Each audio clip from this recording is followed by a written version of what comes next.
Hi guys! For today's video, magluluto po tayo ng almusal natin na Indomie or Lucky Me. So, nagpakulo ako ng tubig dito at nung kumulo ay nilagay ko na itong Lucky Me.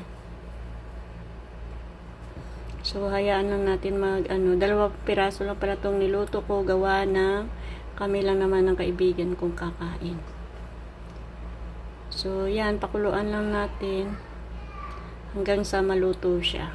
Halu-haluin natin para malublob siya sa tubig.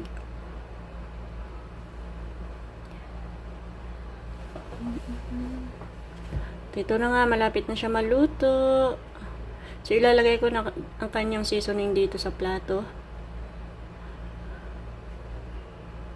Naglagay ako dito ng powder na sili niya, isa lang. Kasi yung kaibigan ko hindi pwedeng maanghang, ayaw niya kasi.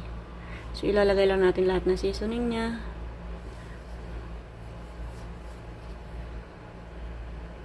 Simutin natin kasi sayang naman.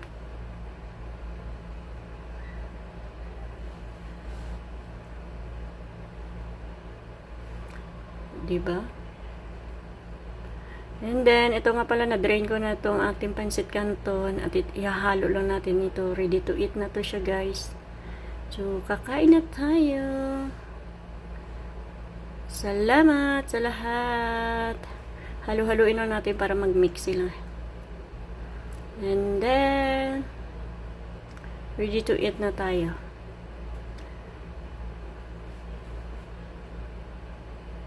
Talagang hinalo ko mabuti dito para maano po silang lahat ma-mix.